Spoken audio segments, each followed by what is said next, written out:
పిత పుత్ర పవిత్రాత్మ నామమున ఆమేన్. ప్రియ స్నేహితులారా, మీ అందరికీ దేవుని యొక్క ఆశీస్సులను తెలియజేస్తూ ఈనాడు మే 10వ తారీఖు ఆదివారం పాస్కా 6వ ఆదివారాన్ని కొనియాడుతూ ఉన్నాం. ఈనాటి దివ్య బలి పూజ పట్టణాల ధ్యానాంశానికి మిమ్మల్ని అందరినీ కూడా ప్రేమతో ఆహ్వానిస్తూ ఉన్నాను. మొదటి పట్టణము అపోస్తుల కార్యంలో 8వ అధ్యాయం 5వ వచనం నుండి 8వ వచనం వరకు మరియు 14వ వచనం నుండి 17వ వచనం వరకు. ఫిలిప్పు సమరయ పట్టణానికి వెళ్ళి క్రీస్తును ప్రకటించినప్పుడు ప్రజల హృదయాల్లో గొప్ప మార్పు వచ్చింది. ఎన్నో సంవత్సరాలు బాధలు, భయాలు, నిరాశలతో జీవించిన వారు దేవుని శక్తిని చూశారు. అపవిత్ర ఆత్మలు బయటకు వెళ్ళాయి. కుంటివారు స్వస్థత పొందారు. దేవుని వాక్యం ఎక్కడ ప్రకటింపబడుతుందో అక్కడ చీకటి తొలగి ఆనందం వస్తుంది. మన జీవితాల్లో కూడా యేసు ప్రవేశించినప్పుడు బాధ స్థానంలో సమాధానం, నిరాశ స్థానంలో నిరీక్షణ వస్తాయి. దేవుని సన్నిధి ఉన్న చోట నిజమైన సంతోషం ఉంటుంది. ప్రజలు ఫిలిప్పు చెప్పిన మాటలను ఏకాగ్రత విన్నారు, ఎందుకంటే వారు దేవుని కార్యాలను ప్రత్యక్షంగా చూశారు. దేవుని వాక్యం కేవలం వినడానికి కాదు, విశ్వాసంతో స్వీకరించడానికి. చాలాసార్లు మనం వాక్యాన్ని వింటాం కానీ హృదయంలో నిలుపుకోము. అయితే సమరయ ప్రజలు విన్నదాన్ని విశ్వసించి తమ జీవితాలను మార్చుకున్నారు. మన హృదయం వినయంతో సిద్ధమైతే దేవుడు గొప్ప కార్యాలు చేస్తాడు.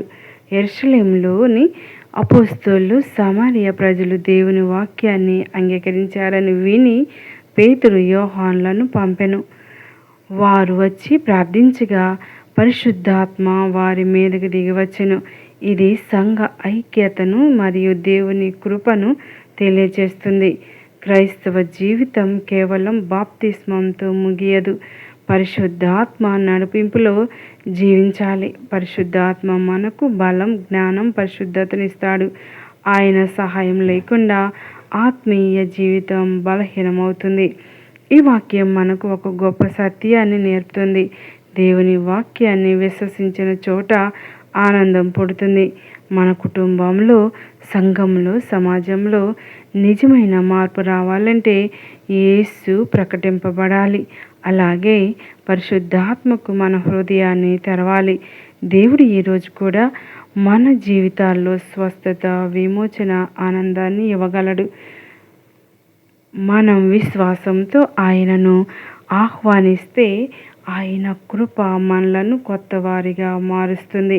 మరి 2వ పట్టణం చూసినట్లయితే పేతురు గారు రాసిన మొదటి లేఖ 3వ అధ్యాయం 15వ వచనం నుండి 18వ వచనం వరకు ధ్యానించినట్లయితే అపోస్తలుడైన పేతురు మొదట మన హృదయాల్లో క్రీస్తు ప్రభువుగా గౌరవించమని చెబుతూ ఉన్నాడు.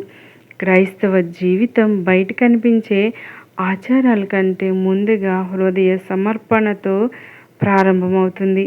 యేసు మన జీవితానికి కేంద్రంగా ఉన్నప్పుడు భయం తగ్గిపోతుంది, విశ్వాసం బలపడుతుంది. ప్రపంచం మారిన, పరిస్థితులు కఠినమైన మన హృదయాల్లో యేసు రాజుగా ఉంటే మనం స్థిరంగా నిలబడతాం. మనలో ఉన్న నిరీక్షణ గురించి అడిగిన వారికి సమాధానం చెప్పటకు ఎల్లప్పుడూ సిద్ధంగా ఉండాలని ఈ వాక్యం చెబుతుంది. క్రైస్తవ విశ్వాసం కేవలం మాటల్లో కాదు, జీవన విధానంలో కనిపించాలి. మన శాంతి, ప్రేమ, క్షమ, సహనం చూసి ఇతరులు ఈ నిరీక్షణకు కారణం ఏమిటి అని అడగాలి. ఎప్పుడు మనం గర్వంతో కాదు, సాత్వికతతో మరియు భయభక్తులతో యేసు గురించి చెప్పాలి. మనస్సాక్షి యొక్క విలువ. పేతురు మంచి మనస్సాక్షిని కాపాడుకోవాలని బోధిస్తూ ఉన్నాడు. మనం దేవుని చిత్తానుసారం జీవిస్తే కొందరు మనలను అపార్థం చేసుకోవచ్చు లేదా నిందించవచ్చు, కానీ పరిశుద్ధమైన జీవితం చివరికి సత్యాన్ని వెలుగులోనికి తెస్తుంది. మన మాటలు మాత్రమే కాదు, మన ప్రవర్తన కూడా సువార్తకు సాక్ష్యంగా ఉండాలి. దేవుని ఎదుట పరిశుద్ధ హృదయం కలిగి ఉండటం అత్యంత గొప్ప ఆశీర్వాదం. యేసుక్రీస్తు కూడా నీతి కోసం బాధలు అనుభవించాడని ఈ భాగం మనకు గుర్తు చేస్తుంది. ఆయన నిర్దోషి అయినప్పటికీ మన పాపాల కొరకు శ్రమను భరించాడు. క్రైస్తవ జీవితం ఎప్పుడూ సులభం కాదు. కొన్నిసార్లు విశ్వాసం కోసం అపహాస్యం, నిరాకరణ, బాధలను ఎదుర్కోవాలి. అయితే క్రీస్తు మనకు ఆదర్శం. ఆయన శ్రమ ద్వారా మనకు రక్షణ వచ్చింది. కాబట్టి మన బాధలు కూడా దేవుని చేతిలో ఆశీర్వాదంగా మారవచ్చు. దేవుని దగ్గరకు నడిపించే క్రీస్తు ప్రేమ.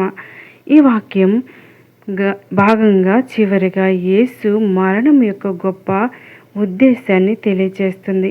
మనలను దేవుని దగ్గరకు తీసుకురావడం, పాపం మనలను దేవుని నుండి దూరం చేసింది. కానీ క్రీస్తు తన త్యాగం ద్వారా ఆ దూరాన్ని తొలగించాడు. ఆయన ప్రేమ మనకు కొత్త జీవితం ఇచ్చింది. కాబట్టి మనం ప్రతిరోజు కృతజ్ఞతతో జీవిస్తూ ఇతరులను కూడా దేవుని వైపు, దేవుని ప్రేమలో నడిపించాలి.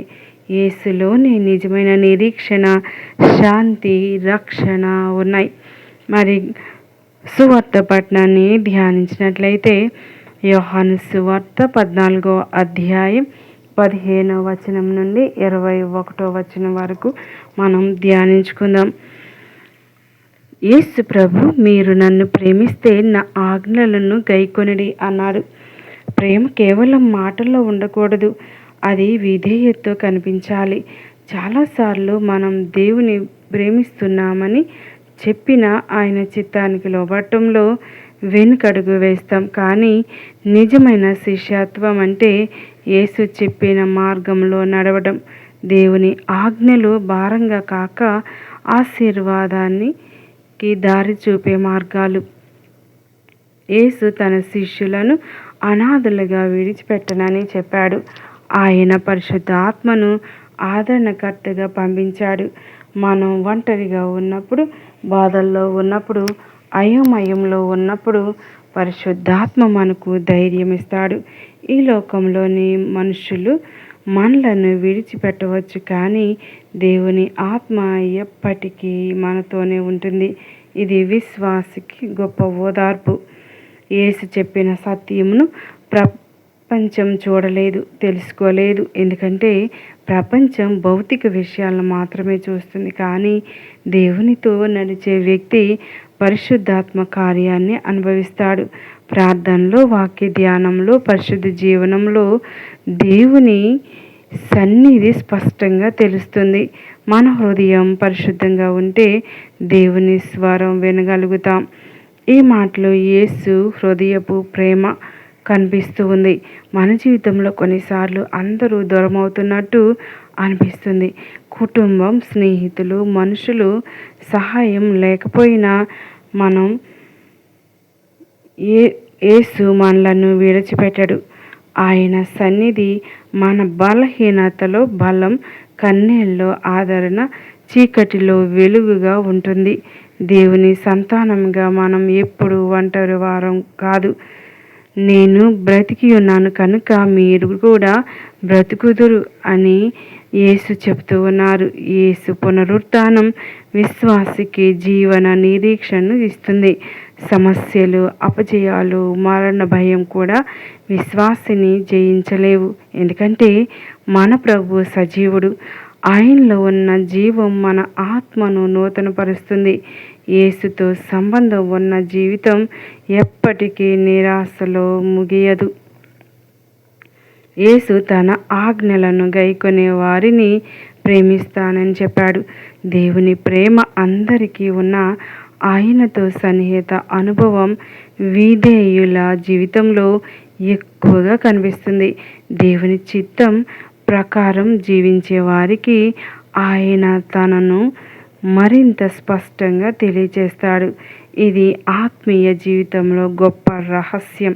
విధేయత దేవునితో సన్నిహిత్యానికి దారితీస్తుంది.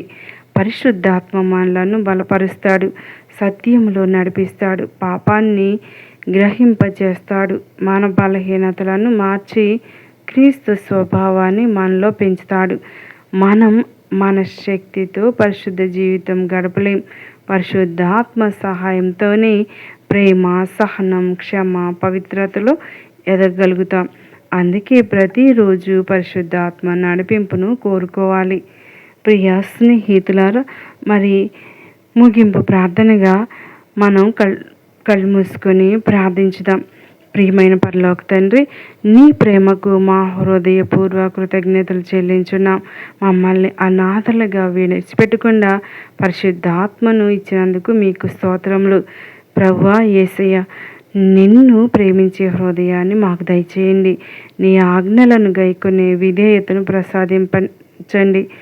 మా బలహీనతల్లో మమ్మల్ని బలపరచండి. భయపడే సమయాల్లో నీ సమాధానంతో నింపండి. పరిశుద్ధాత్మ మా హృదయాలను పరిశుద్ధపరచి సత్య మార్గంలో నడిపించునుగాక.